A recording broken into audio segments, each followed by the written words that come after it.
Testing, testing, testing. You're good.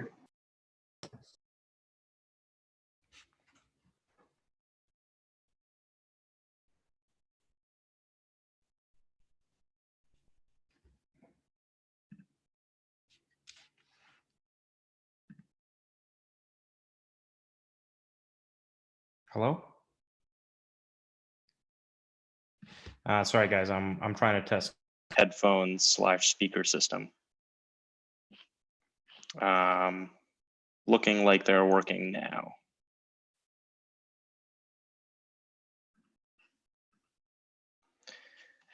Okay, Bluetooth is confusing. All right, glad that sounds like people can now hear me.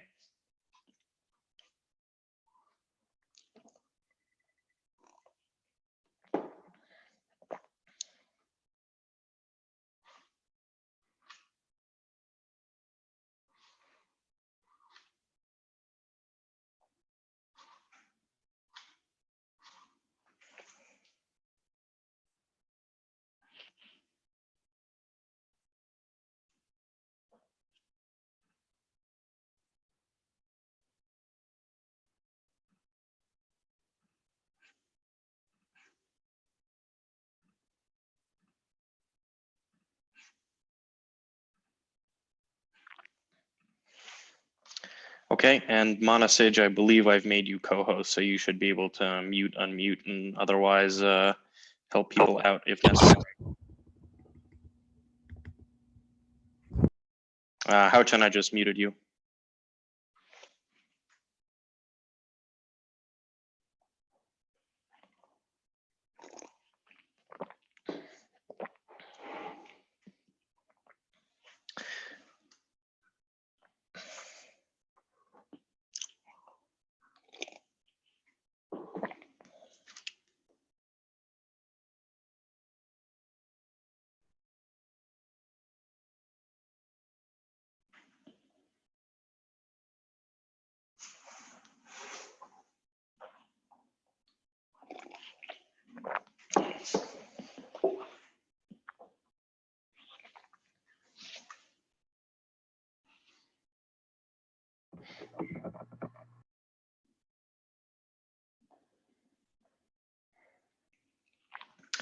Okay, well, I believe it is time to start. So welcome all to our newly online class on software verification. I'm sure all of you are extremely excited about this new quarantine, self-isolation, do not talk to others situation, and I am too. So in the spirit of beginning our lecture on the right foot, let's first start by talking about how we are now going to totally redo class so that it can be taught online. So over the last 2 months, we've covered what I kind of think of as the core of this class. Namely, we talked about logical reasoning, taking facts and first order logic, writing them down, and then deciding whether or not they might be true. And then second of all, we talked about how we can tie specifications we've written about programs using first order logic to the actual program execution using core logic, weakest precondition reasoning, and so on. And what remained in the class, as I sort of introduced it at the beginning, was static analysis, namely the task of taking this idea of reasoning about programs and scaling it to larger and larger programs so that we could more efficiently reason about them. Well, as you know, there's now a worldwide pandemic, including in the United States. So I have shifted, along with every other class you take, to an online lecture as much as possible for the rest of the class. And because in this class, we mostly write code and listen to lectures, as much as possible means all lectures will now be online. I am going to try to continue as much as possible with the rest of this class, but some necessary changes have been made. Another change that I am making is that I'm canceling taking of attendance. So I will not be taking attendance any further. Everyone will just be marked present for every remaining class session. And I'll get to how you can go to class if you miss it in a moment. The other thing that I have done is that I've canceled assignment 5 and made the final presentation virtual. So I'll talk in a moment about projects, but what I mean by a virtual presentation is that you will be recording your final presentation, and then you will be writing and responding to written questions about those presentations instead of taking live Q&A. So hopefully this sort of one slide gives you the biggest update on how we're going to try to manage online lecturing from now on. So let me first tell you a little bit about how lectures will run. So lectures will be run in this Zoom meeting every Tuesday and Thursday at the normal time. This is sort of a weird slide to show you because if you need this slide, you would not be in this room. But here we are. So join this same Zoom meeting every week. I think I will not be emailing you reminders over email every week. And we will use this space to hold lectures, do exercises, and answer your questions more or less the way that we normally do. So just some sort of brief updates on how we're going to run things. First of all, I'm going to ask you all to stay muted during the class as much as possible. This frees you to eat potato chips or have crying children in the background. I'm also going to be, so I'll be, or Manasej will be muting you if you accidentally leave yourself unmuted or stopping your video, again, for the same reason, your privacy and also the sort of quiet of others. However, a neat Zoom feature that will be useful to you is that if you're using the Zoom app, I don't believe this works in the browser, but in the app, you can hold the spacebar to temporarily unmute yourself, and that will allow you to ask questions. On the topic of asking questions, another useful Zoom feature is that in Zoom, you can raise your hand virtually naturally. And to do that, you have to click on the participants button in the app. It is in the top right.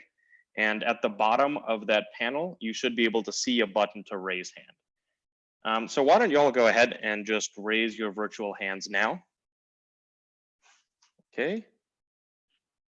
And every time you raise your hand, I get a notification about it in the top right-hand corner of the window. So I have a lot of notifications and I'm learning a lot about their placement algorithm right now. Cool, so after you've raised your hand, you can put it back down, but raising your hand also lets me and or Manasej know that you have a question you'd like to ask. And basically I will call on you and you can unmute yourself and ask that question. If for whatever reason you want to keep your identity private, I will be respecting the name that you put into Zoom when calling on you. So feel free to fill it in with some name that no one in the class has. I believe there's an option in Zoom to change that name. The other thing that I should note is that Zoom also has a chat feature. To use the chat feature, you click on someone's name in the participants panel, and that'll open a chat window with that person, with a private message to that person. And mostly I would recommend using this to chat with Manasej if you have any kind of technical support questions that you need answered. The other thing I should note about the video lectures is that I am recording them and live streaming them on YouTube. And you should have a link to that in your university email. That live stream is probably most useful if you, for whatever reason, cannot make it to class time, whether that is childcare, elderly care, sick care, or anything like that. I'm not taking attendance, so you don't have to inform me in advance if you won't be here. Just watch the lectures on YouTube whenever you can. That said, I think joining lecture at the normal time is probably still best because it allows you to ask questions and things like that. So that's video lecture. As I mentioned, I've canceled assignment 5. So the only assignment that any of you have for the rest of this term is the class project. And I am going to try to keep the due dates and the expectations for that project the same. So there's going to be a second milestone presentation in a week. Yes, I think in a week. There will also be a final presentation, but the milestone presentation will be in class, as in you'll present over Zoom to the rest of us, and the final presentation will be just recorded and posted online. The reason I'm doing it this way is that I feel the milestone presentations have been helpful to many of you in the class to understand how others are approaching the project, especially the alternative assignment, and also helpful because many of you ask questions that help people, guide people, or show them difficulties that they may have in the future. And I've heard that from several students. The final presentation, meanwhile, since you won't have any more work to do on it, will just be recorded, and I'll be asking you to watch the presentations for the other students and submit a question for each, and then respond to the questions that you were asked in writing. So the submitted questions plus the answers will be 10% of your grade, and that'll replace that final assignment. Sorry, that final presentation grade. The milestone 2 presentations will be live in class, but I will be asking you to pre-record your presentation. It's 4 or 8 minutes, so it should not be too bad, and upload those into Canvas. So I'll have those downloaded ahead of time in case you have connection issues. I know that many of you may be on internet connections that are somewhat flaky. Yes, Skylar, you have a question? Any recommendations on how to go about recording these? That's a great question.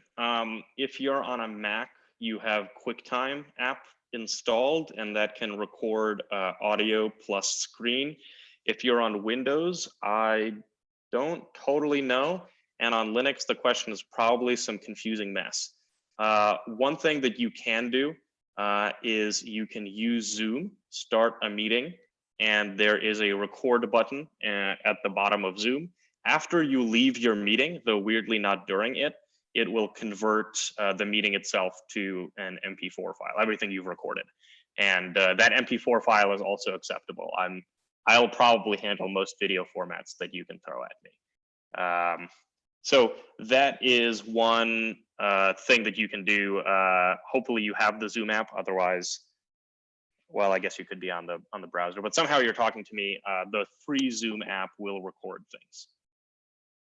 Other questions about recording and how we're doing presentations?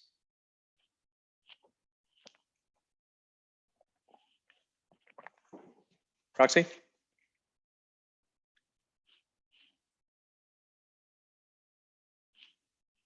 Are we expected to be in the same room with our partner when we record, or will digitally work?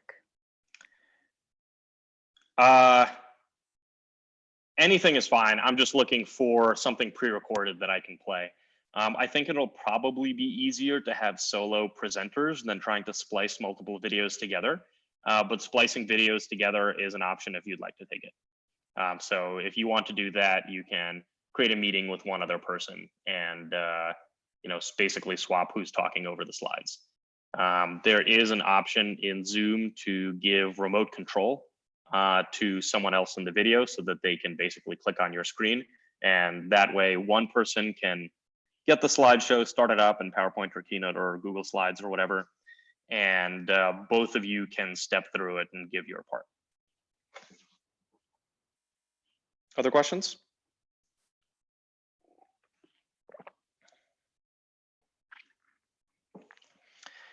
Okay, so the other thing is that as should be clear, group projects now need to do some kind of online collaboration. So I have some recommendations for how you do this, though it's in principle up to you. I would recommend scheduling a weekly meeting. I found that making ad hoc meetings when you need them will end up with you not meeting when you need them because it's too much of a pain to schedule. Having pre-scheduled meetings of something like an hour a week will be quite helpful.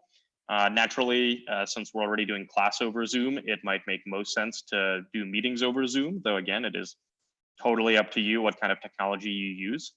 I've also found that for making presentations or some kind of collaborative coding or debugging, it can be quite helpful to schedule longer, several hour like pair programming sessions, where you basically either work independently or work together. And this works especially well for presentations because there's a lot of things that are hard to describe verbally, especially over email, but are not too hard to describe visually by moving your mouse on the screen or something along those lines. And again, the remote control feature in Zoom can be helpful for that.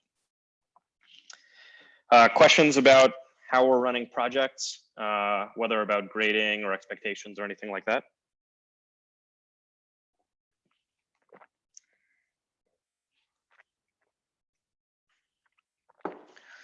Okay, so let me tell you also a little bit about the schedule. I guess the slide is already out of date because I've canceled attendance. So absences are in effect granted immediately to all of you. I'll also be granting extensions to aspects of the project quite freely. If any of you are sick or caring for children or the sick or elderly who need your assistance or anything like that, please feel free to ask for an extension on aspects of the project. That includes, I'll be fairly free about giving incompletes to the project if you basically need more time than the term allows to complete it. Naturally, you still need to complete it to finish the incomplete, but I'll be quite free with granting those. I've done some reorganization of the schedule by moving the final project presentations virtual. We've gained a little bit of extra time. And what I've used that time for in the schedule is to introduce the tools that you would otherwise be using in assignment 5 as one extra lecture. And so I have one of those for the checker framework, which is an abstract interpretation tool, and another for Lean, which is a dependent typing tool. So I'll be demoing both of those in class and talking through some of the particulars. I'm hoping this at least goes some way toward replacing the practical experience and expertise that the assignment 5 would have given you. I know it is not quite the same, but I'm also cognizant of the fact that, first of all, everything in your schedule is probably a mess, much like it is in mine. And also, your course load may well have increased due to the fact that you might be watching recorded lectures and doing homework and trying to figure out online collaboration tools. So I'm trying to help keep the workload down somewhat. And as a sort of more general fact, just please keep in mind that given that there is, a global pandemic going around, your health is probably more important than this class. Please feel free to request absences, extensions, etc. if you or someone that you need to care for are ill, or even if you are just caring for children or the elderly, which you did not expect to have to do because classes or because daycare or similar has closed. So again, I'm going to try to be as accommodating as I can be in this confusing time. And please reach out if there's anything I can do to make the class easier for you and work around what is sure to be chaos in your schedule. Any questions about the schedule or other things like that? And actually, before I take questions, let me just note, there might still be changes upcoming. As I'll mention in the next slide, things have been really up in the air. So please remain flexible on the schedule. I'm doing the best I can to try to give you some clarity about it. So any questions about the schedule or how I'm planning to do the rest of this class?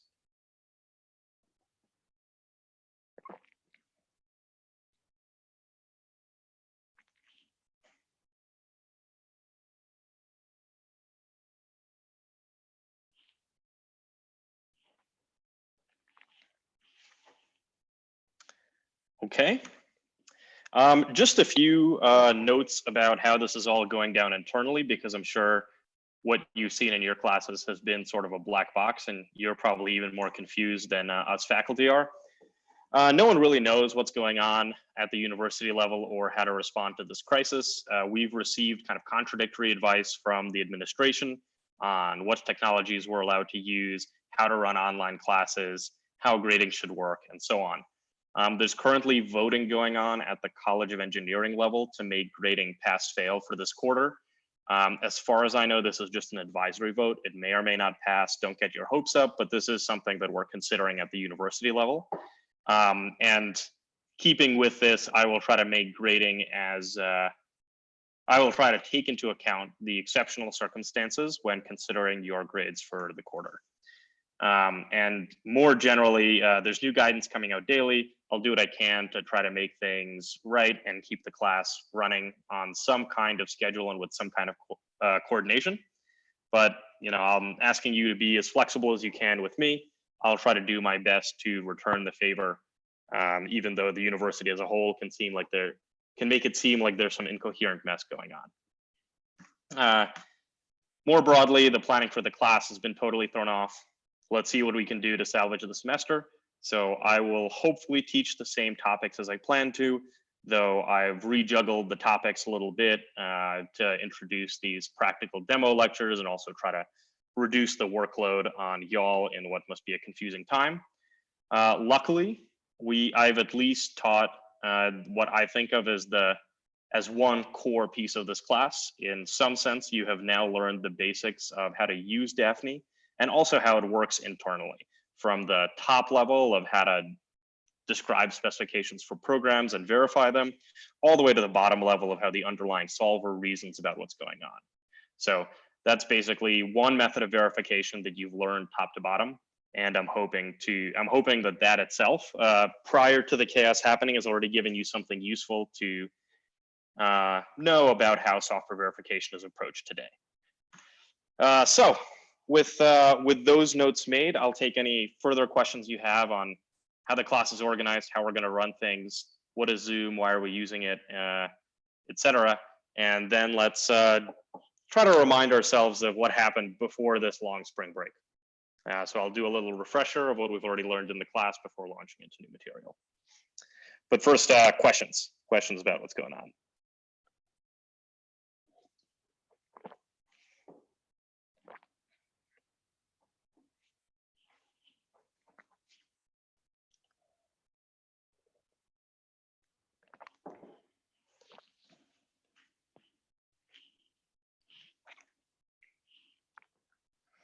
Okay, well, man, what happened before that long spring break, huh?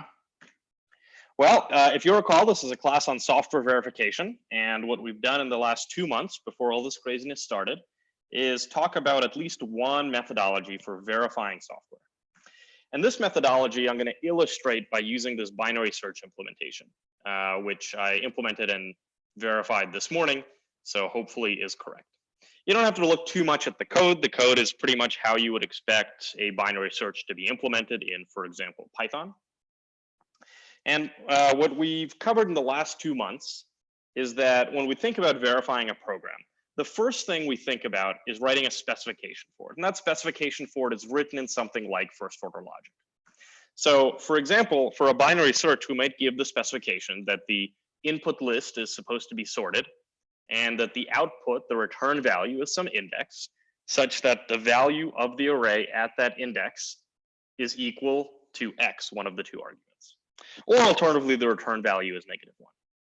So that's the first step we covered, this idea of introducing pre and post conditions for programs. Preconditions describing the circumstances in which it is valid to run them, and post conditions describing what is the effect and the output of the program, so as to describe what the program is supposed to do. And so we've introduced this broad idea of pre and post conditions, which we've summarized in this Hoare triple, this PSQ, where what this means is it is a logical statement that is true every time that if P is true of a state and S is executed, then Q is true afterward. And basically what we did is we took this logical statement and we systematically generate, based on these statements, some the logical version, the equivalent to this PSQ. So in effect, we take this pre and post condition and we propagate it backwards using a technique we described called weakest precondition generation. And when we discussed weakest precondition generation, we discussed rules that we applied depending on the type of statement to move the post condition backward across it. So those rules involved us writing additional bits of information that the verifier needed, things like invariants or measures for loops, and similarly pre and post conditions, mutation annotations, and measures for functions. So we had multiple types of statements, and we talked about how to do weakest precondition generation both for loops and for functions, which are two kind of emblematic ways in which code is organized.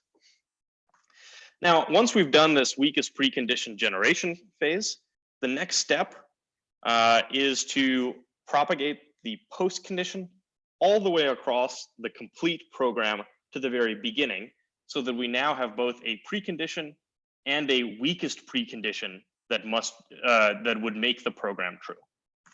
So now we want to, that combination of actual precondition and weakest precondition is what we call the verification condition. And it's this large formula in first order logic that looks something like this.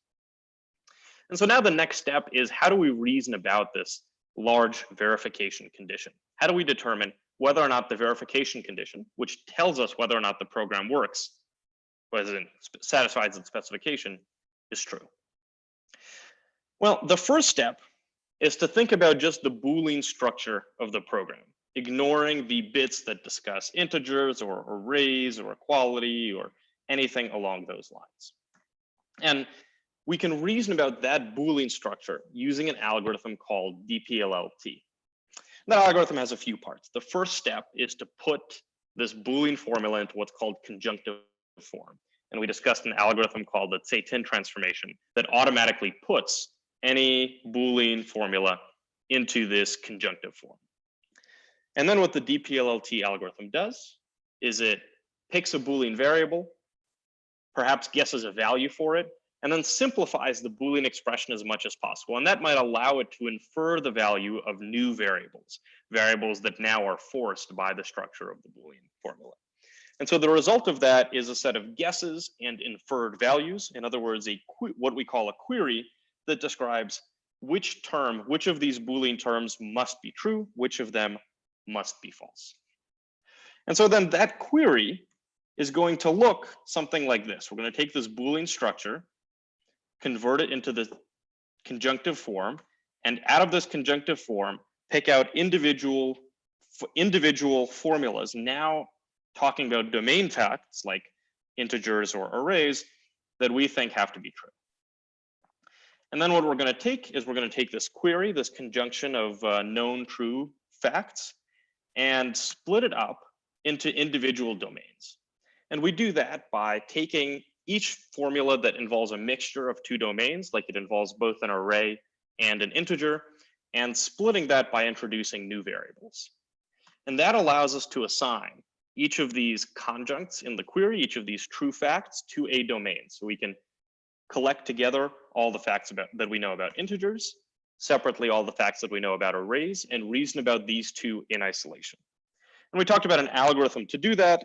It was called the Nelson-Oppen procedure, and it involves doing this split and adding to it some number of what we called interface equalities that go in both of the categories, both integers and arrays, to make sure that the two queries match up when they're talking about a set of facts being true.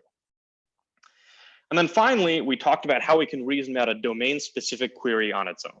So for example, if you're reasoning about integers, we talked about this algorithm called variable elimination, which involves picking a variable to eliminate. Then you group the equations about that variable x, depending on whether it appears on the left or the right of an inequality. And then by forming all pairs of those equations, we can eliminate that variable. So in this case, from this query, we might combine the formula that L0 is less than x and the formula that L0 is greater than or equal to x, and eliminate x, creating the formula L0 is less than or equal to L0 minus 1, which is definitely false. So we know that the original query was false as well.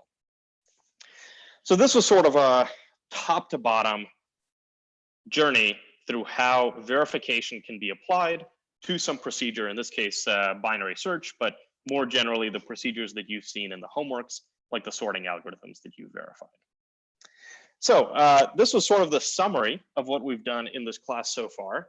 And I know it was a long spring break, so your memory about some of these might be a little hazy. So let me take questions about any part of this whole process, remind you of what's going on, what we've covered in the class, talk about anything that sort of in this overall picture you still don't understand before we move on to the next part of this class. So questions?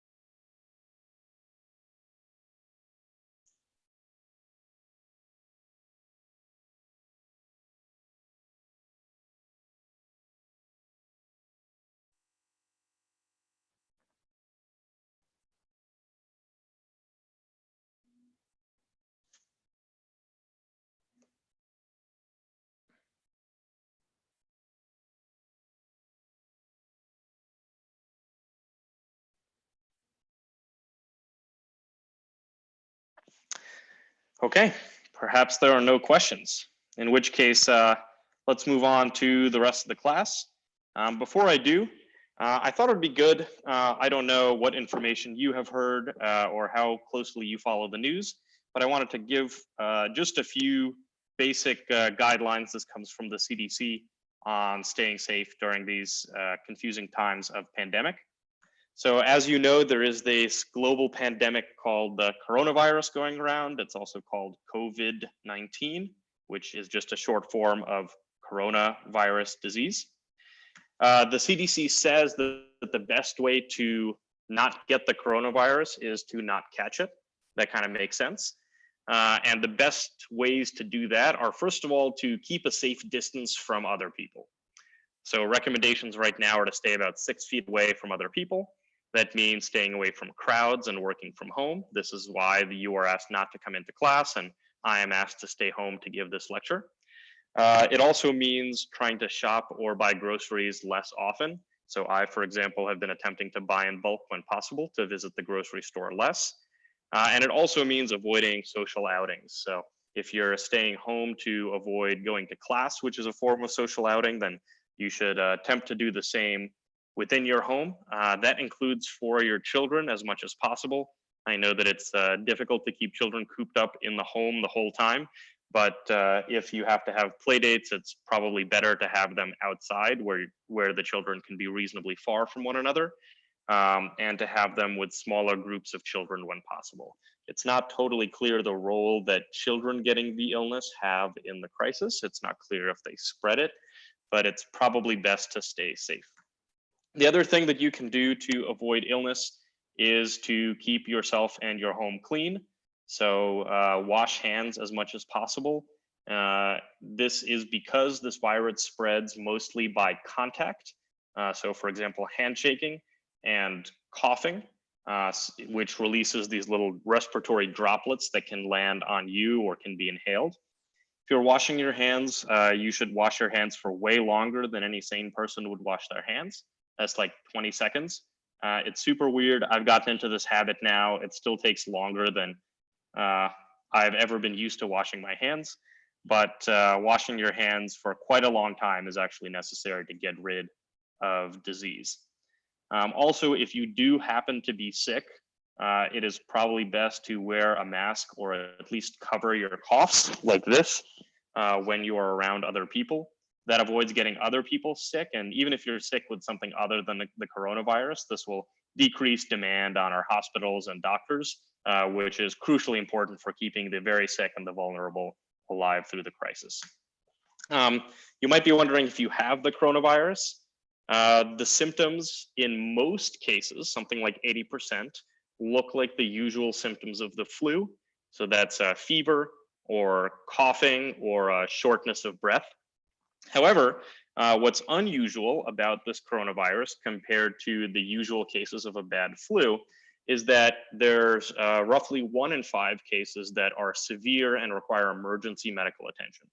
So if you feel symptoms like a difficulty breathing, if your lips or face are bluish, which suggests that you haven't been breathing well, if you feel a pain or pressure in the chest, or if you feel generally confused and listless, then you should call 911 and go to a hospital as soon as possible.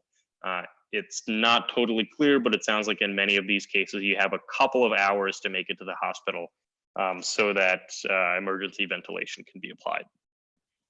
Again, there's a lot we don't know about the disease, and many of you who are feeling just a mild cough, possibly because I'm telling you about this, are just have a cold or maybe the normal flu, but nonetheless, it's important to keep an eye out for these symptoms. In case you do get the disease, medical care looks something like this. First of all, you should call your doctor if you think there's any chance you have the disease. That could involve because you've traveled overseas recently. It could be because you've been in contact with someone known to have the coronavirus.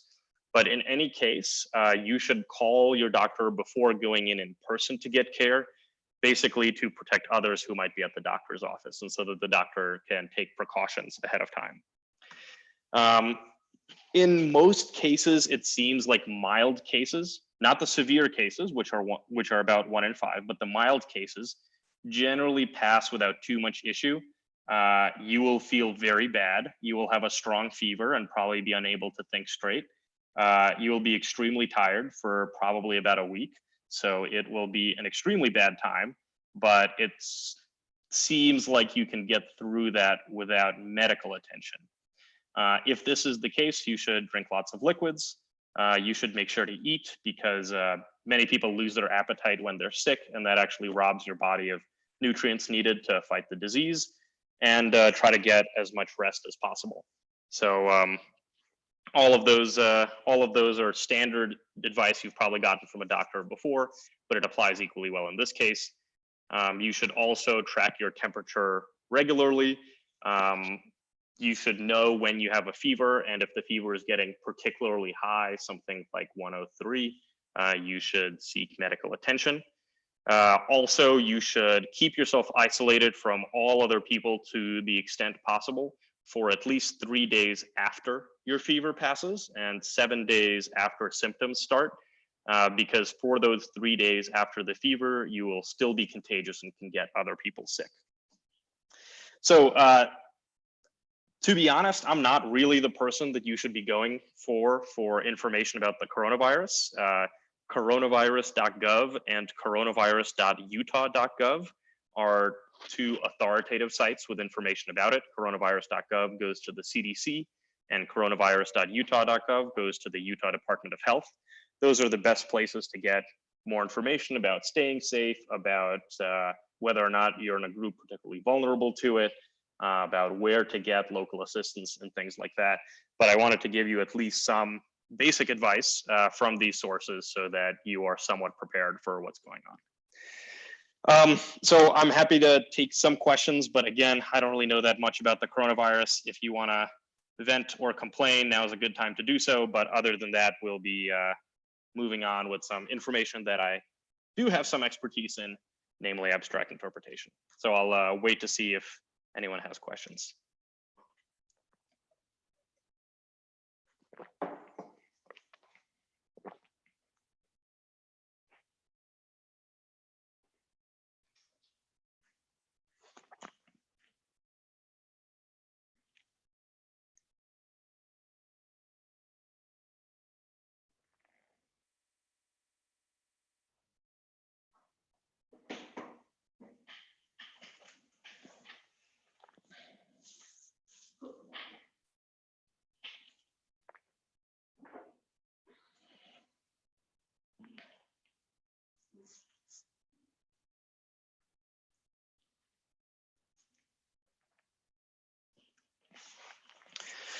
Okay, well, in that case, let's return to some illusion of normality by talking about software verification, the actual topic of this class. And in particular, what I'd like to focus in this sort of last part of this class is on scaling the process of software verification up to real programs. The one technique, and the technique I'll be introducing these next couple of lectures to do that, is called abstract interpretation. And what that's basically trying to do is achieve a notion of scalability for analyses, for verification of software. With abstract interpretation, the approach is to replace this slow but general purpose method of analyzing programs with a task-specific but fast and simple approach. So I'll be giving you a bit more of a sense of what I mean by that, but just to sort of outline what we're doing today, we'll talk about how we're going to introduce this simple universe of predicates on program states, and then how to analyze programs, including programs with loops, against this simpler universe of predicates. And then I'll talk about what we call the lattice structure, which categorizes some task-specific analysis. And that's going to introduce this data structure for the simple universe of predicates that we're going to apply to understand programs. Let me start by telling you a little bit about why scalability for analyses is important. The process we've introduced so far, which is this weakest precondition generation process, is extremely slow. First of all, when you do weakest preconditions, you end up duplicating the code multiple times. And you end up duplicating this code when you do assignments, because those involve substitutions, possibly in more than one place. It involves duplicating code in conditionals because the expression appears twice. And it involves duplicating code in while loops because while loop invariants can appear, I think it's 4 times when you verify a while loop in the weakest precondition generation. So because you're doing this kind of duplication, the weakest precondition is usually exponential in the size of the program you're verifying. Furthermore, when you solve that exponentially large formula, it's going to take, in the worst case at least, an exponential amount of time, because as we know, stat solving itself can be exponential. And that's not even thinking about this fact that we're going to be that stat solver is going to be calling a domain solver, which might itself be doubly exponential. So overall, the result here is that as your program gets longer, verifying the program is going to take even longer, usually at least doubly exponential in the size of the code. Now, to some extent, you can address this problem by breaking the code down into smaller procedures. But what you'll usually find is that there's some size of procedure where the specification is longer than the code itself. So it's not like you can continue this process indefinitely. And coming up with those pre and post conditions for each procedure can itself be a challenge. And sometimes, probably many of you have seen code where the description of what does this function do is who knows. So this creates this kind of scalability challenge for the verification procedure we've described so far. And the reason that scalability challenge comes up is because the process we've described so far is also very general purpose. You can write down basically any kind of specification using pre and post conditions. And those specifications, you can describe correctness of lots and lots of different types of programs, including exactly what output they're supposed to produce for various inputs. You can describe performance, as in you can describe the speed with which the code executes, algorithmic, or in some rare cases, we've even done that for specific blocks of code. We know exactly how many cycles it'll take to execute. And basically, this is because the specifications you write are limited only by the first order logic capabilities of the solver that you use. And basically, the solvers we have today are pretty general purpose and they can handle a lot of stuff. Generality is really good, but as I mentioned, it creates difficulties in verifying the program. And also it means that writing the specifications is time consuming on its own. If you've got an infinitely expressible universe of things you might want to say about the code, it's going to take you a while to figure out which of those things you actually want to express. So the alternative to this is to replace this slow but general specification with fast specialized specifications. And you can think of these as avoiding certain classes of bugs. So you might want to avoid null pointer errors or array out of bounds errors. You might want to avoid invalid formats for strings in your program or reaching invalid states that aren't supposed to happen. Or you might want to ensure that strings are escaped, like if you're outputting HTML that you've passed it through an HTML escaping process. And so what we'll be doing for the next couple of lectures, I guess 3, well, this one and the 2 next ones for these 3 lectures, is we'll be talking about how to write a specialized analysis that's fast and addresses a particular one of these challenges. So in particular, I'm going to be looking at analyzing array bounds violations. That's going to be my running example for this lecture. So in array bounds, you want to know that the index that you are accessing in an array is less than the length of the array, and also that the index is non-negative. And to start with something simple, I'm going to look at non-negativity of indices. How do we know that a variable or an expression has a non-negative value? As you can see, this is going to be super specialized. It's way less general than what you can write down in first order logic or even in, linear equations of integer variables. But it also allows us to use much simpler rules and a much simpler solving procedure than the overall approach that we've been using. So questions about this setup, that we're going to have specialized analyses for specialized properties, and that's going to achieve scalability and speed.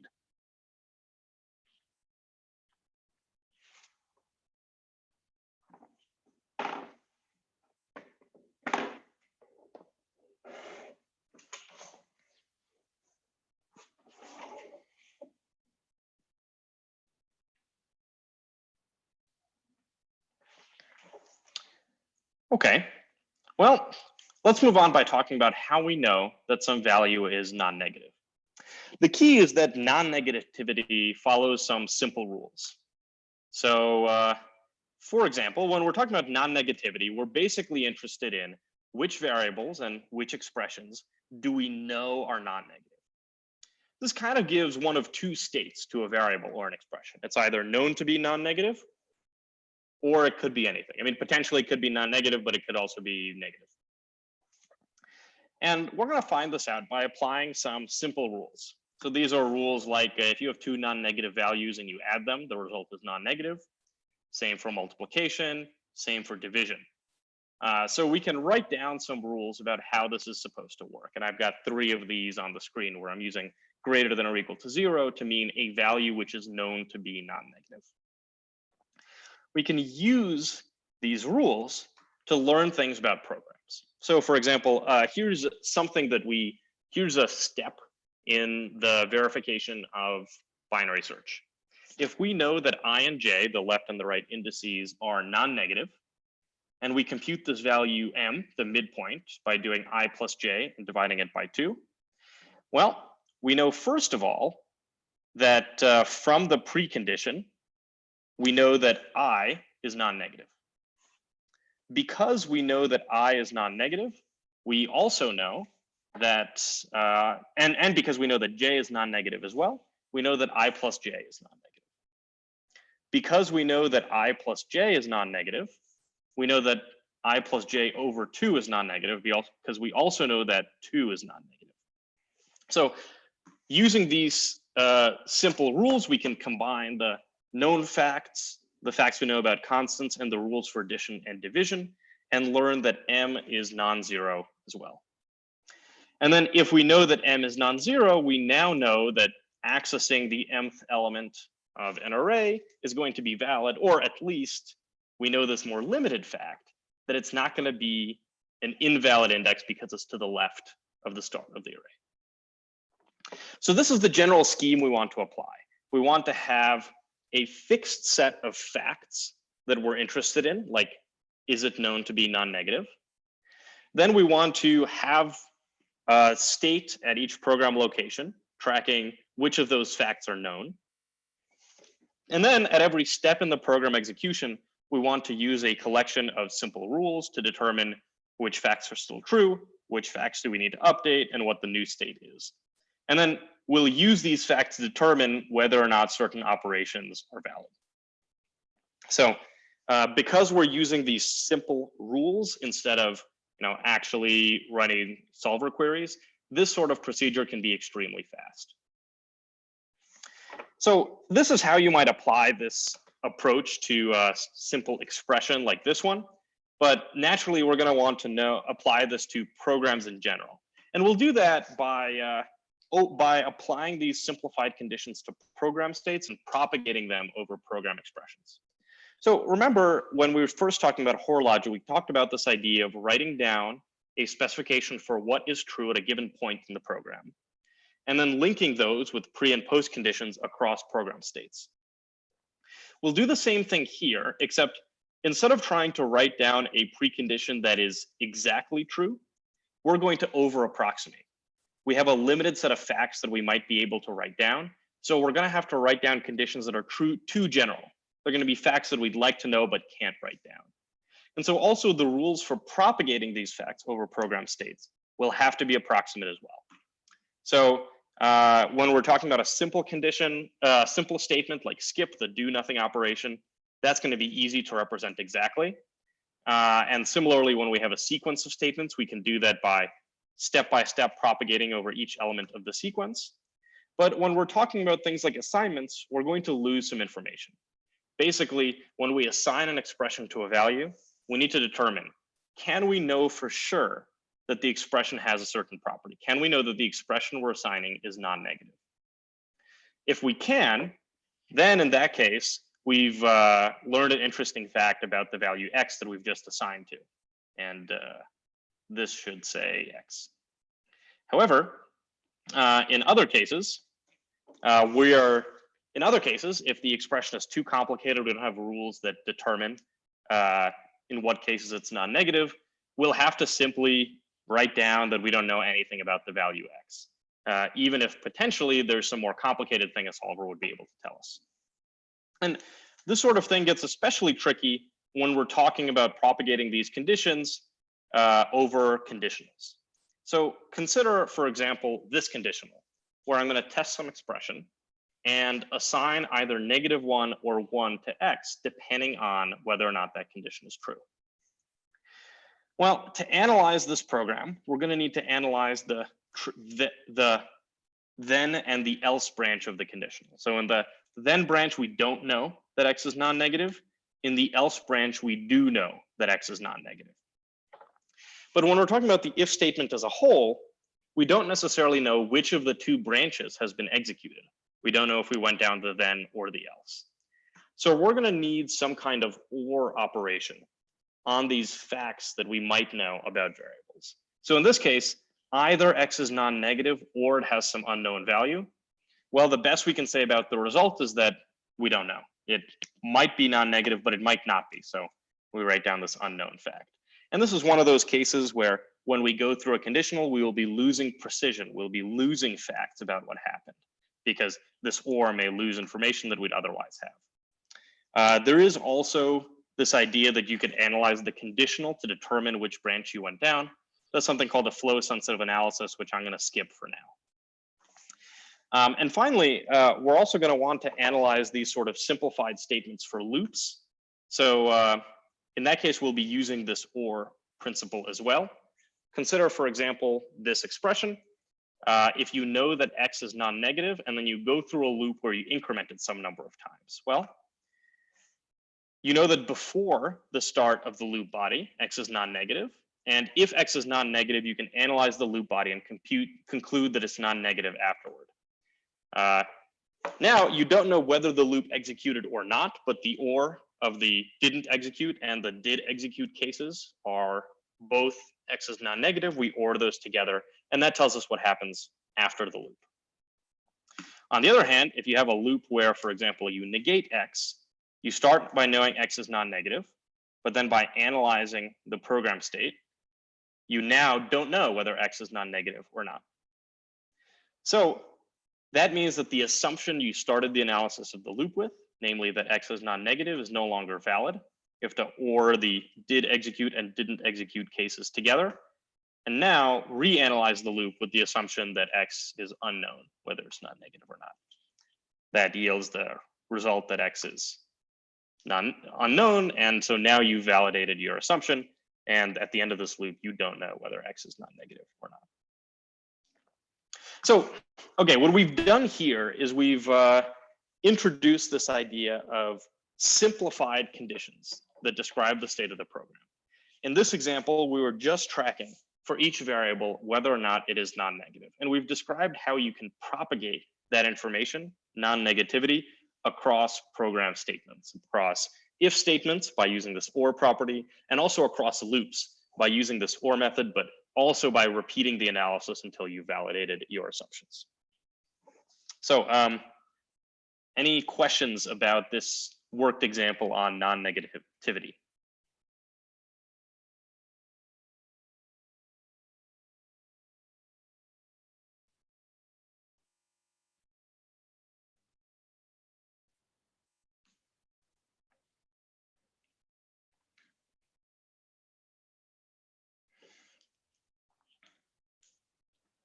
You know, y'all, if there's no questions at all, this is only going to heighten this feeling of isolation we all have. So, you know, let's ask some questions here.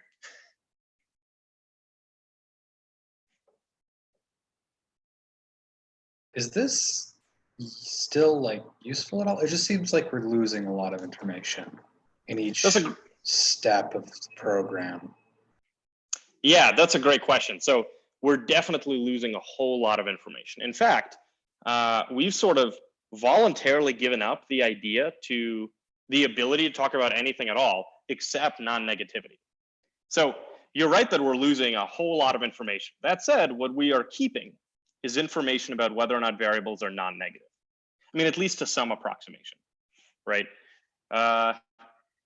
you're right that that's way more limited than you would like. And so this isn't going to be a particularly useful method to fully verify that a program does exactly what we want. But it is going to be a useful method to learn some limited set of facts about the program. Like again, for example, non-negativity.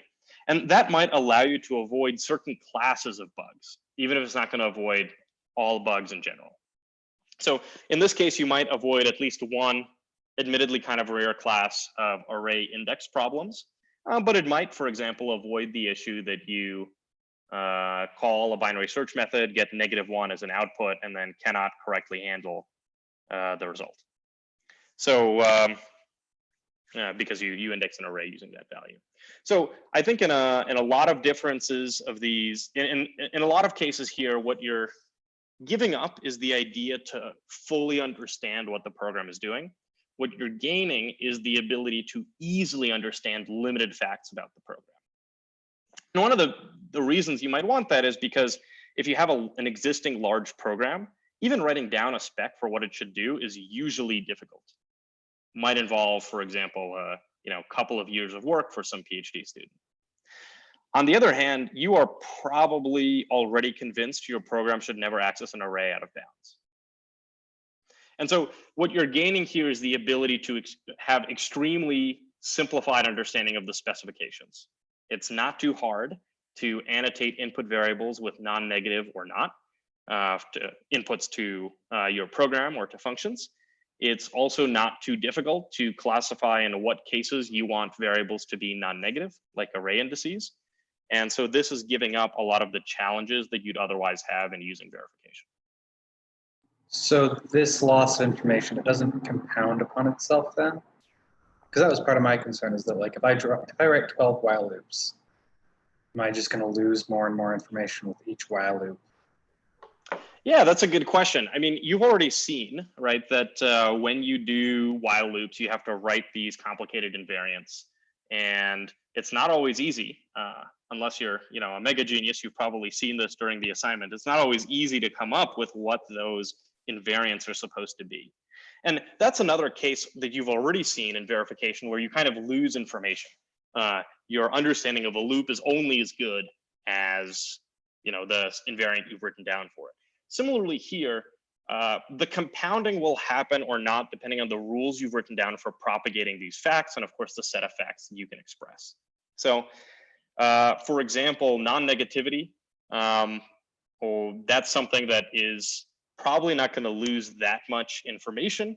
But there are cases where you might know something to be non-negative and yet the system won't be able to find it out.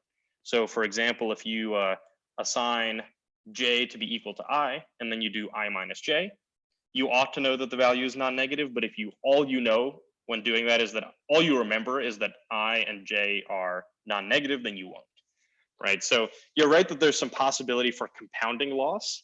On the other hand, there's often some simplified set of facts you can write down that track the kind of logic that you have in your program. And there might also be the ability to simplify your program to make the facts that you want to learn evident. So, I mean, in some sense, we're definitely driven here by practical concerns, right? Practical concerns over what we actually want to know, what sort of complicated stuff our program actually does, and what sort of logic we actually need to apply to learn the facts that we actually want to know. So because this is a practical thing, there's a lot more sort of weird edge cases. If you design the set of facts or the propagation rules wrong, you're going to not learn what you want to learn. But on the other hand, if you design them right, then what you'll get is a much simpler analysis. You don't have to write as many specifications. You don't have to write loop invariants, and you nonetheless learn something interesting about the result of the program. Other questions? And again, you can click the raise hand thing if you're afraid of other people speaking out over you.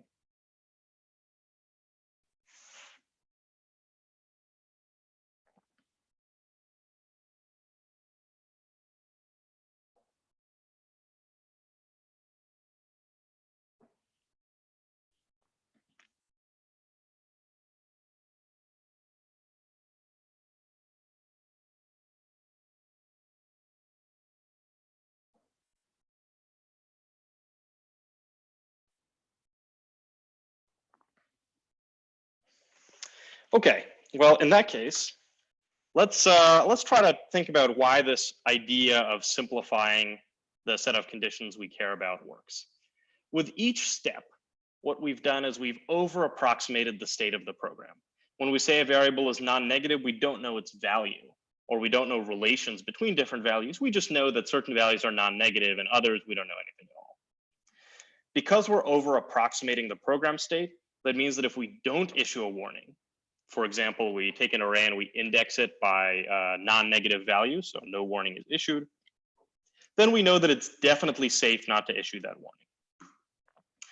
However, the cost is that, as I mentioned, some specifications can't be stated at all. We've designed the set of conditions we can describe to be restricted. So there might be facts you want to write down, but cannot.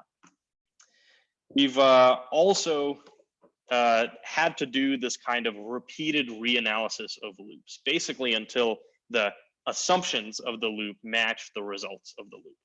And so that's something that, that I'm going to call finite height later in the section to describe the conditions under which this terminates.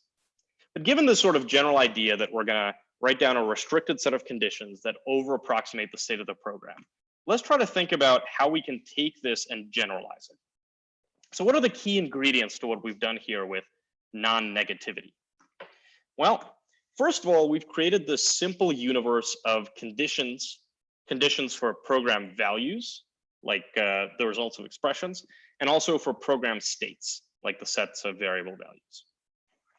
In our case, the set of conditions was that each value is either non-negative or it is unknown. And each program state is a collection of per variable, either non-negative or unknown. And in general, we're going to have some kind of universe, often finite, sometimes infinite, but with a simple structure for these conditions that we're going to know about program values and program states. And what we're going to need on these conditions is some kind of OR operation. So with non-negativity, we saw that non-negative or non-negative is non-negative, but non-negative or unknown is unknown. So we're going to need some kind of OR operation like that. And finally, we're also going to need some kind of least specific state. And that state is going to be applied to expressions that we don't understand. So for example, for non-negativity, we might not know what is the result of, for example, applying some math function like a logarithm to that operation. We just have not written down a rule for it. And if we don't know, then we can always return this unknown state and have the analysis continue. Of course, having more rules is good because that will allow us to learn more facts and thus issue fewer warnings. But on the other hand, it'll also allow us to move forward with the analysis, even if we find some complicated part of the code that we don't understand fully. So let me give you an example here where I want to track the sign of individual values and variables. And when I talk about sign, you think of positive, 0, or negative. But here I'm talking not about the sign of an individual value, but what we know about that sign.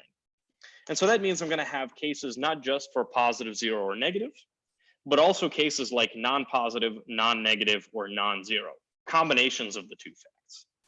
And I'll also have some kind of general unknown state that tracks variables where we don't know anything at all about their value. And that might be, for example, something read from the user input or received as the argument for a function.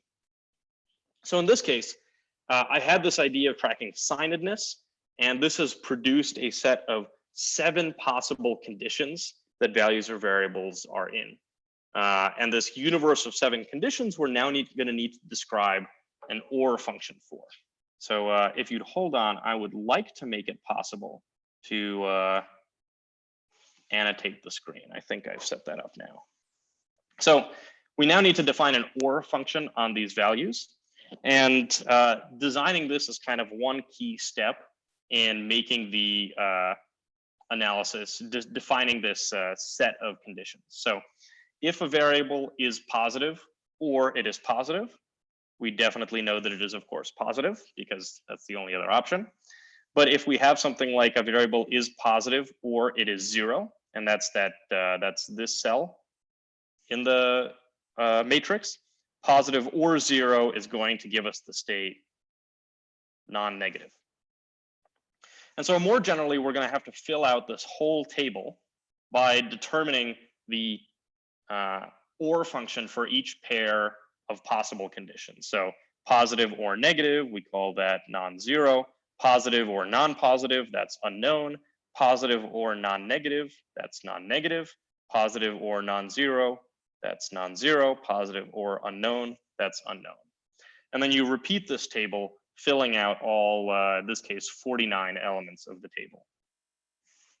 Kelvin? So I was thinking before about like a false condition that you might want to have. For example, if you say like, if this condition is not true or something, assert false. And so that would mean like some like diverging condition that would always like keep the condition true, or is that like? Yeah, so there's sort of multiple ways of presenting abstract interpretation, and depending on what exactly you want to do. So if you have unreachable statements, it might be useful to say that after an unreachable statement, some kind of impossible state is true. And then you'd add that, and then you would have an extra column in the table. I'm going to write the impossible state as an exclamation mark, and you'd have ors for that too. So for example, if something is positive or it is impossible, well, the impossible case can never occur, so of course it is positive. Zero or impossible, that's zero. Negative or impossible, that's negative, etc. So you can add an impossible condition as well. Depending on the programming language and how you want to reason about it, you might want one to deal with unreachable statements.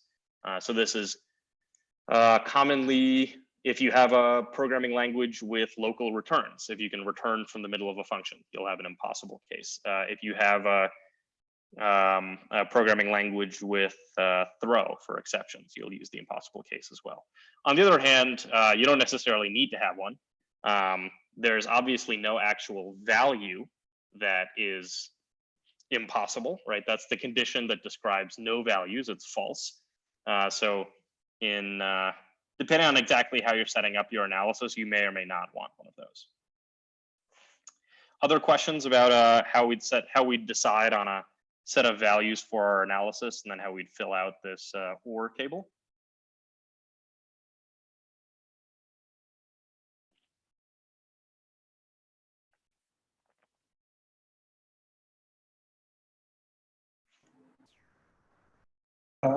What do we do about like non-number variables? Oh, that's a great point. Yeah, so strings. Yeah, so I've sort of pretended so far in this description that you know, every variable is an integer, and that's obviously an unreasonable assumption. So usually what you'll do is you'll have, for example, you'll use, for example, the unknown state for everything else, or you might even have a separate state for unknown number value, or you'll have truly anything. So either of those is possible. Often what you're doing is you are applying abstract interpretation or some other static analysis to a language with static types already. And then of course you're just, you know, ignoring strings in your analysis. And if you have an operation that takes a string as an input and produces a number, well, probably you just say that that number is unknown. That's your rule for it. On the other hand, you can also see type checking as just a static analysis of this form, where your available propositions are, you have one proposition for every type and one proposition for unknown. And that's another way that you can look at type checking. And so you can also build in type checking into the analysis system itself. Generally speaking, people don't do that. People start with a type language, and then they have, for individual types, they have additional properties they may know about them. Naturally, of course, you could also have one set of facts that you might know about numbers, one set of facts you might know about strings. So for example, you might, in some kind of unusual analysis, know that a string is the string form of a number. And you might learn that fact because if you call toString on a number, then you get, you know, a string who's known to contain a number. But in most cases, the string will be unknown or something like that. So this does go back to the question of how do you design this kind of system. Other questions?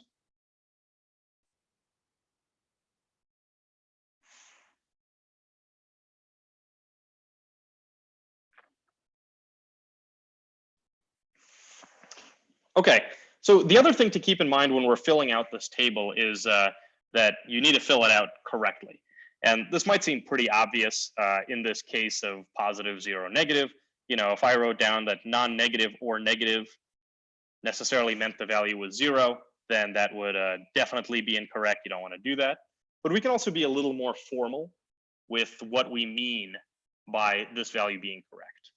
So we can say that each of these individual conditions that we've written down, that represents some logical formula. So the negative condition might represent the property P of a value, which is that x of a value x, which is that x is less than 0. And then if you have two of these, like P of x being that x is less than 0 and Q of x, which is that x is equal to 0, then the or predicate has to be some predicate. So P or Q must be equal to some predicate T, where P of x or Q of x is weaker than is implied by T of x. So that's what correctness means in this case. And so one way that you can think of what we're doing here with a fixed set of conditions and this table for or values is we are in some sense pre-computing some of the work the solver is doing. We can ask once whether a general statement like positive or 0 implies non-negative is true. And then we can reapply the same fact that we've learned universally using a solver over and over again without again invoking the solver. And so you can think of abstract interpretation as a form of staging that you apply to an ordinary for logic thing. Staging meaning running some things at compile time and some things at analysis time. Compile time here being when you design the analysis. Okay, so that's how you might design a set of facts that you want to track. The other thing that you need to design is the set of rules by which these facts are going to be propagated. So these rules are going to include things like support for individual operations. So for example, the addition of two positive values is positive, but adding a positive and a negative value, no idea what the result is. There's going to be rules for constants. So for each constant, you're going to need to know which facts are true about it. And you might also want some ways to describe conditionals. So for a conditional, you might want to know which conditionals are known to be true based on the facts you already know. So for example, if you compare a negative and a known negative and a known positive value, you're going to want to know that you're never going to execute the else branch. And you're also going to potentially, using the conditional, want to learn additional facts about the program state. So if you compare x to a positive value and the result is true, then you're going to want to know that x is known to be positive. So, and actually in this case, we can even make this more specific because this is a less than comparison. And if we're assuming these are, well, I guess this will work for non-integers as well. It's actually sufficient to make this non-negative. If x is bigger than a non-negative value, it is known to be positive. So these are the sorts of facts that we're going to need to write down about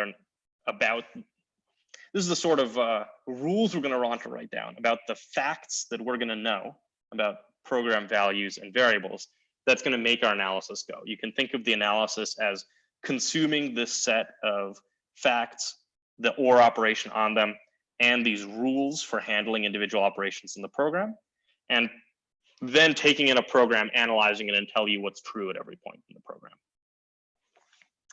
Questions about that? How I designed this set of rules or additional rules you might want to add to them?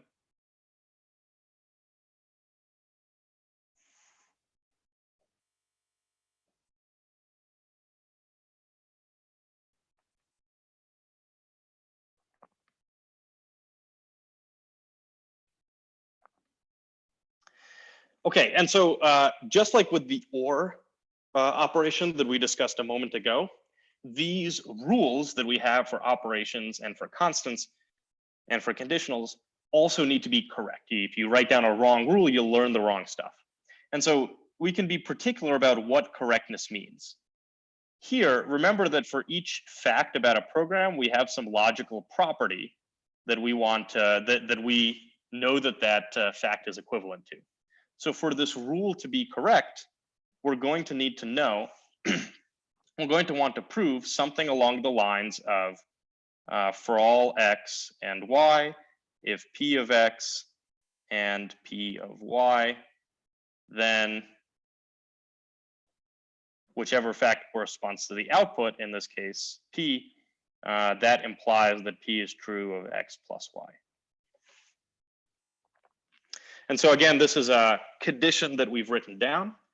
That is what we mean when we say that this rule is correct. So if you can think of what we're doing by writing down these rules as we invoke the solver, not every time we analyze a program, but once ahead of time to determine which of these facts are true. And then once we've learned which facts are true, we can now analyze programs without making use of them. Okay, so this is just sort of one example of an analysis that we can write down in the structure. And when we have one of these structures, it can be helpful to write down this in graphical form. So this sort of graphical form that I've drawn here is often called a lattice. The arrows between different states are implications. So for example, at the bottom of this chart, we have that if a value is positive, that implies that it is non-negative and that it is non-zero. And each arrow is actually derived from this OR operation. So you know that one thing implies an A implies B if and only if A or B is equal to B. So this OR operation that we've written down is enough to basically draw this kind of lattice structure. So here, the lattice structure reflects the ways in which positivity, zero, or negativity combine all the way up to them producing an unknown value. Questions about this lattice structure and how I just derived it? Yep, Kelvin?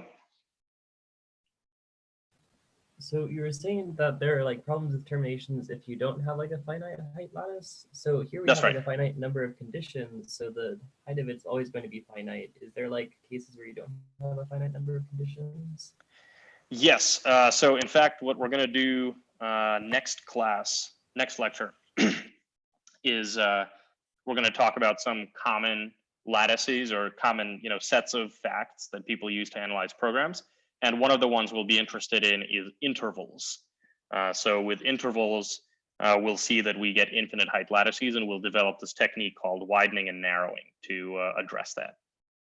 But you're right. In this case, the height of the lattice is 3. Here's level 0, here's level 1, here's level 2. If you were to add some kind of impossible state, that state would be even more specific than plus 0 or minus. It would be the most specific state in that it never occurs. And then you'd have 4 levels, but you'd still have a finite height lattice.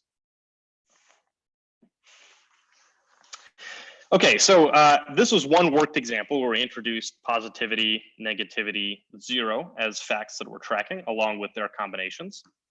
Now let me give you an exercise to work through, and this will probably be more or less the end of the class.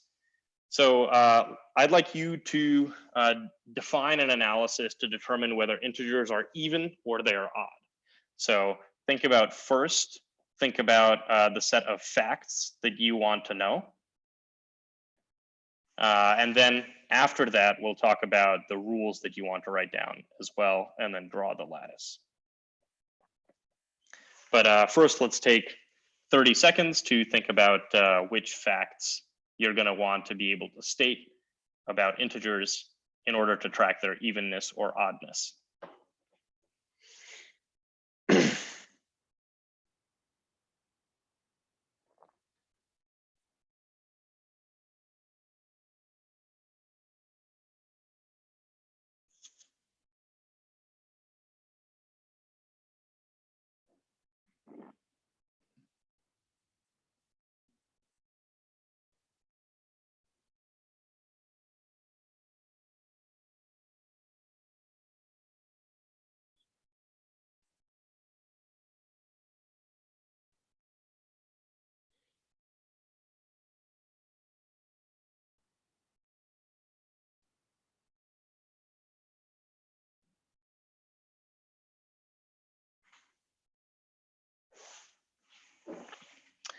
Okay, so that is our 30 seconds. So do the raise hand thing if you have a set of facts that you might want to know about integers to track their evenness and oddness. I'm gonna wait for like 3 hands before picking one.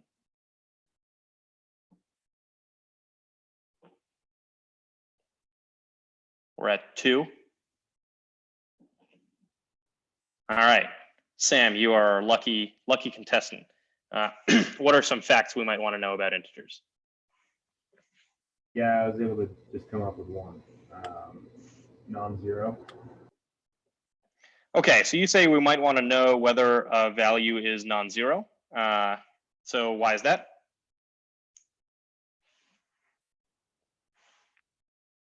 Like, where do you imagine using that information when we're trying to determine if a number is non-zero or not? Sorry, even or odd. Yeah.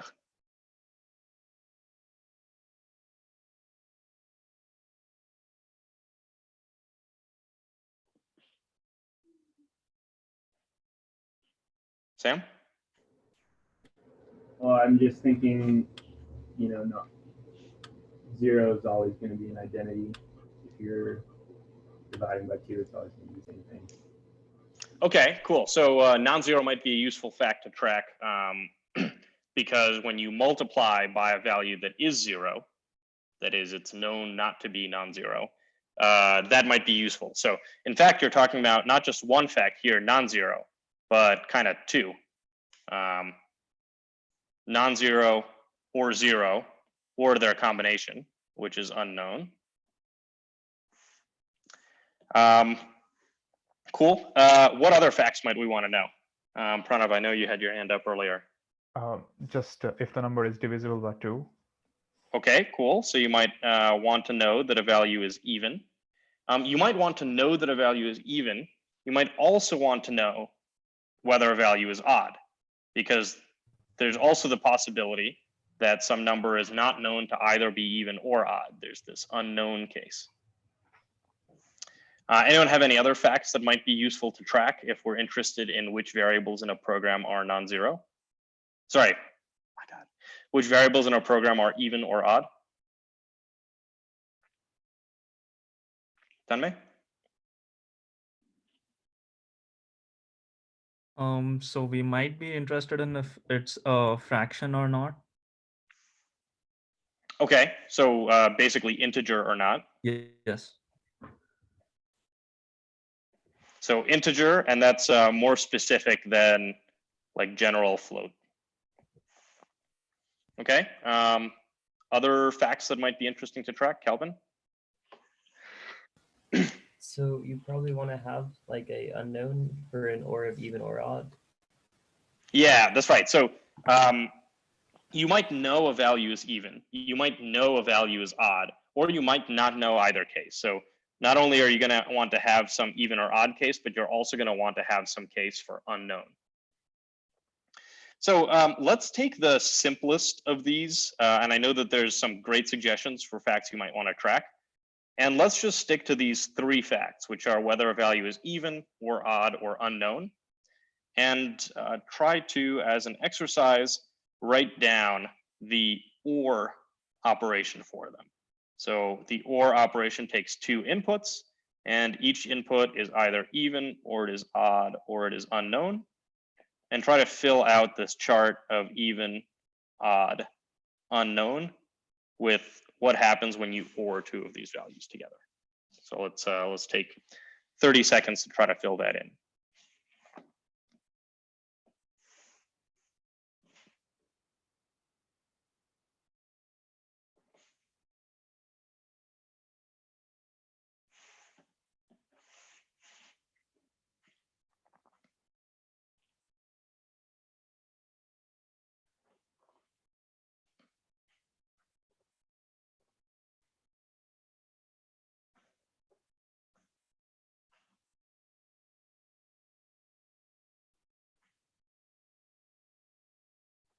Yeah, Pranav? So the only cases when the result would not be unknown is when both are even and both are odd. And when both are even, then you say it's even. And when both are odd, then you say it's odd. Otherwise, it's always unknown. Yeah, so in this case, you actually don't get that many cases where evenness and oddness combine in some interesting way. However, if you had more facts, then this table would be, I mean, there'd be more cells in the table, so there'd be more cases where something interesting happens. So for example, if you know that something is non-zero and odd, or it's 0 and odd, the result is odd, but it's not unknown. So as you have more facts, this table is indeed going to have more entries. Now it is always the case that unknown or something is unknown. That makes sense because unknown is the most general principle. So here in this table, there's really only 4 cells that are interesting to fill out. And something or itself is always itself. So there are really only 2 unusual boxes. And in this case, both of those are filled out with unknown. Calvin, do you still have your hand up because you have another question? No, I didn't put it down. Sorry. Yep, that's not a problem. That's fine. Okay, so what we've got now is we've got a set of facts, even, odd, unknown, and we have an OR function for them. So now let's think about what are some rules that we can use to determine when individual values are even or odd, in particular the results of expression. So try to write down some rules for multiplication and for addition. So something plus something, something times something, where we know the even or odd state or unknown for each of the arguments. So let's take 20 seconds, and I'm just going to ask for some hands and just name one rule that you think you could apply to understand even or oddness of a program expression.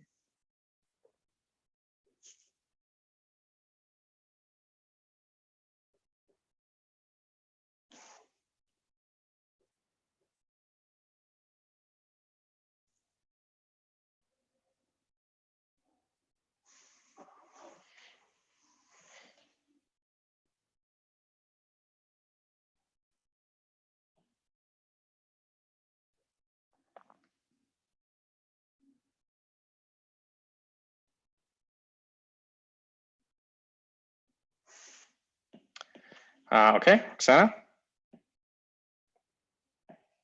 So if you add 2 odds, an odd plus an odd is an even. All right, great. So we have a rule, odd plus odd is even. William, you want another rule? Like even times anything is even. Awesome. Even times unknown is even. You've sort of stated 3 rules at once. You've even times unknown, even times odd, and even times even. Okay. Saiva, do you have another rule?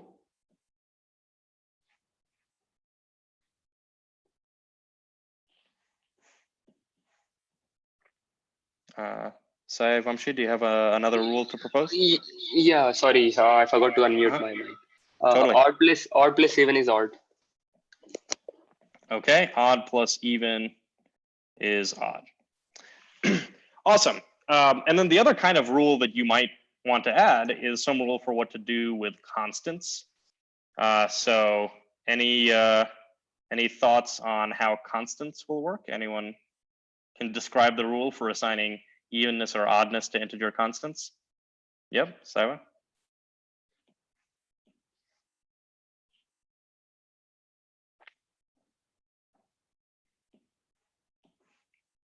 No, Pranav? Okay, you were just putting it down. It would be unknown always because we don't know what would be the constant. So no, if we have a particular constant, so okay. So you know, like an integer constant, like an integer literal written in the program.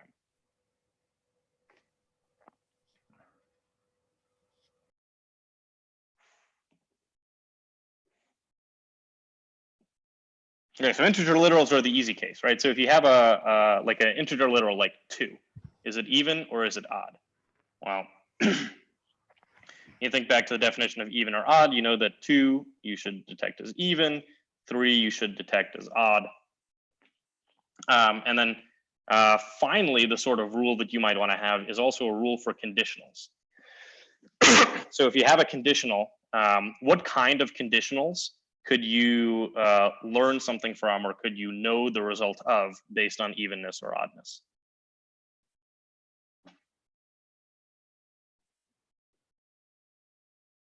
Waiting for a hand.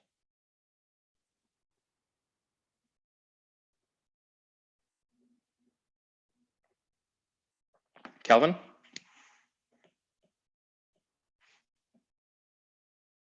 Even equals odd is always going to be false.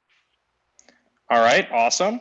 Evenness and oddness are exclusive. So even and odd implies false.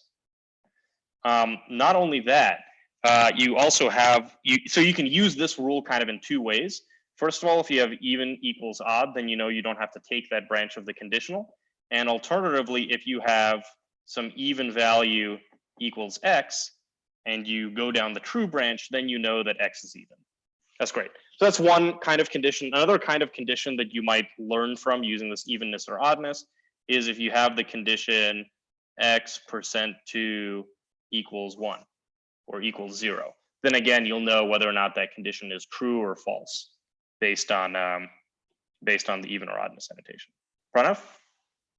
So if the result of the conditional is odd, then it's always going to take the branch because you don't take the branch only if the result is 0, right? So everything else is true.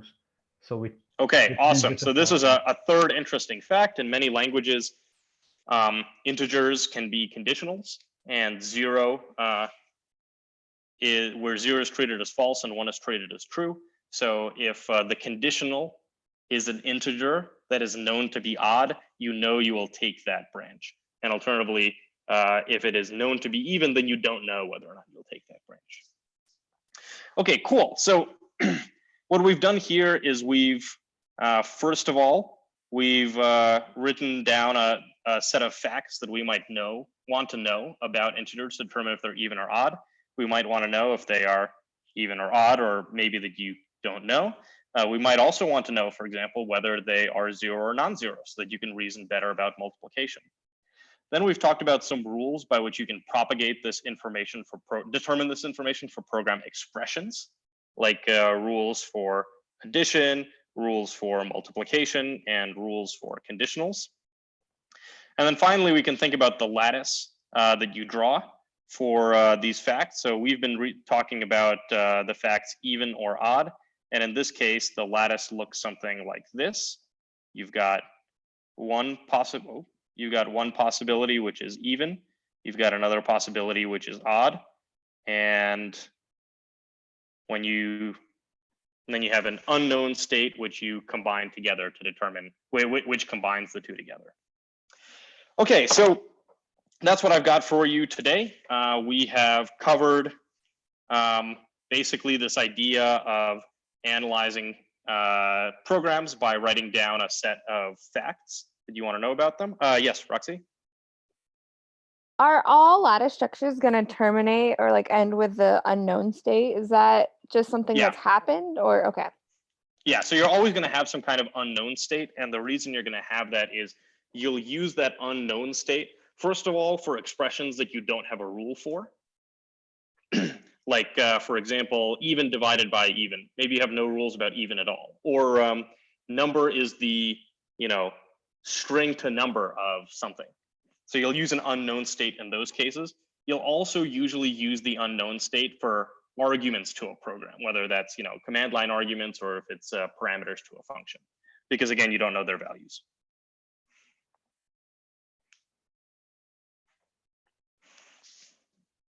Okay, so I'm gonna sort of finish up with what we've talked about today. We've got this idea of fixing a universe of facts we might want to know. We'll have a data structure that defines that set of facts. We're going to have an OR function that's a method on that data structure. We've got rules for propagating these predicates, for determining when they're true of expressions. We've talked about how you might analyze loops using this structure. And then the whole goal of this is now we can issue warnings on certain operations if we know that predicates that are supposed to be true can't be proven to be true of those function arguments.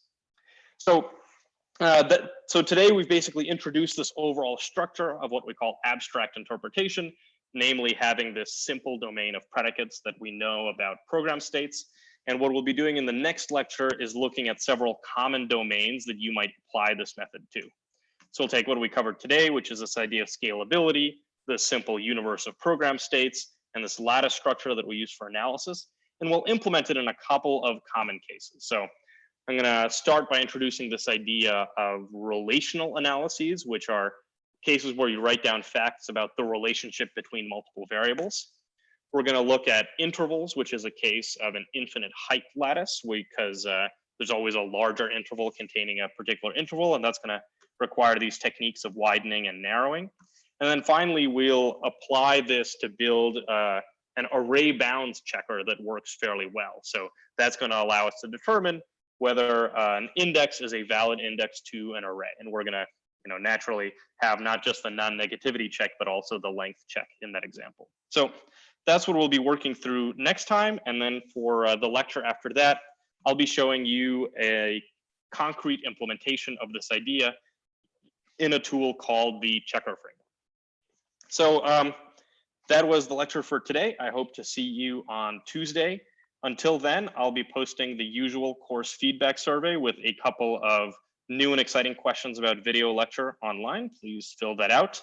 And other than that, please spend your remaining time allocated to this course to work on this project.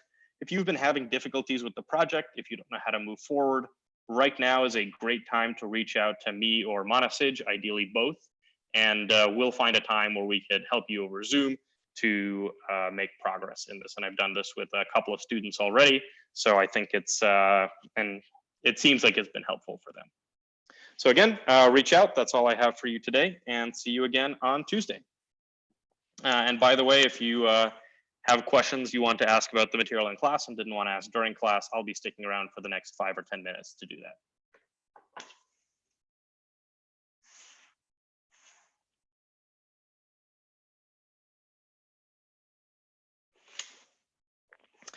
Hao-Chen asks on Slack, where is the YouTube link? I sent out the YouTube link over email, but I can put it in chat right now as well. Let me see if I can get that open. So the YouTube link is posted here.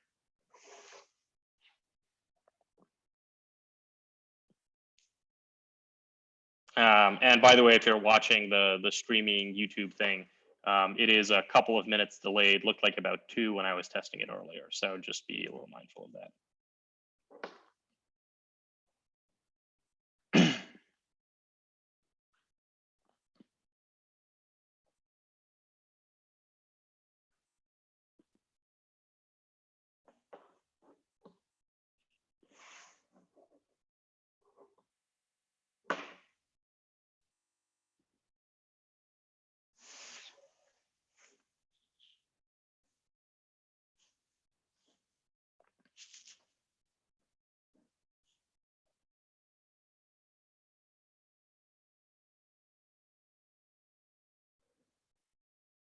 Okay, the only person left in the meeting is Galaxy Note 8. Yeah, I think someone joined from a phone or something. Yeah, that just means that you haven't changed your name. It's just kind of funny to me. Yeah. So I had a sort of weird question about those odd even unknown fact you mentioned. So so it seems to me that it would sometimes help to also track say all the bits, like some other analysis implementations. And if you do that, it would help you to write transfer functions for example, shifts.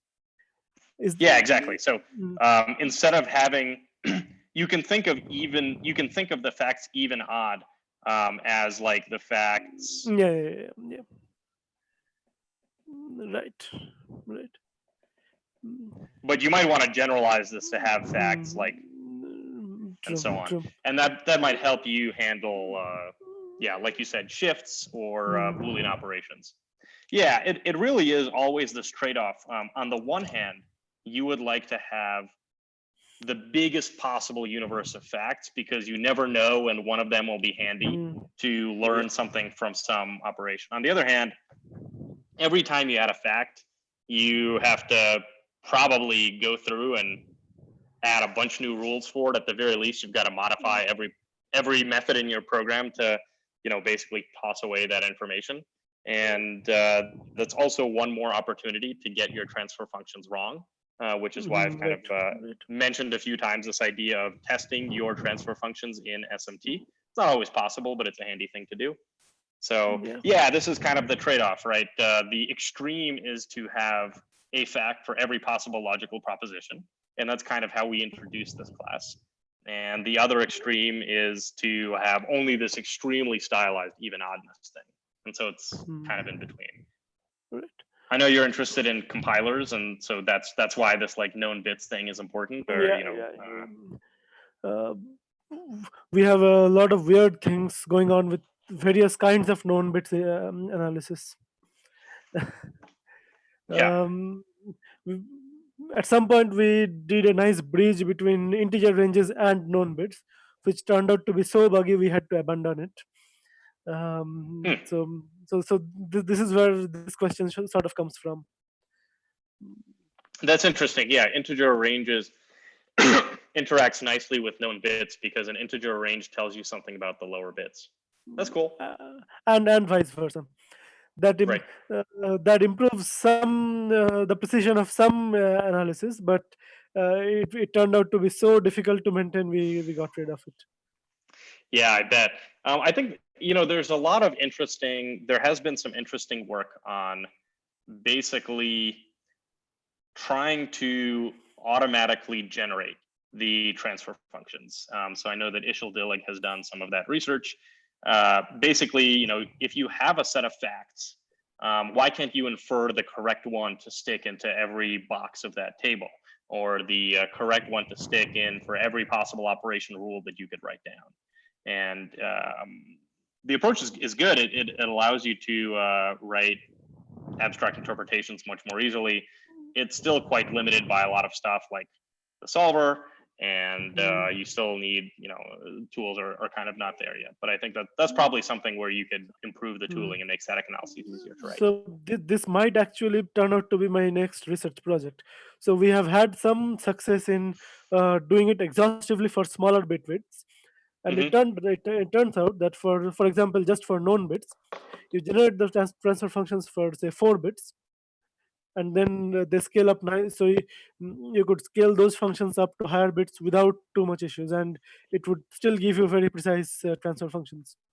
So I might try to make this into an actual project. So far, we have very rough scripts to just enumerate all possible functions on 4 bits, that kind of stuff. That's cool. Yeah, that sounds like a good research project. And this idea of scaling up from 4 bits to more bits is interesting. I know that we had some similar work. There was some similar work at the University of Washington trying to do this for a floating point.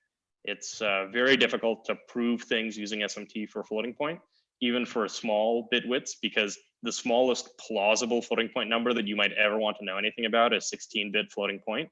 And that will totally knock over the solver because addition and multiplication are such complicated Boolean functions.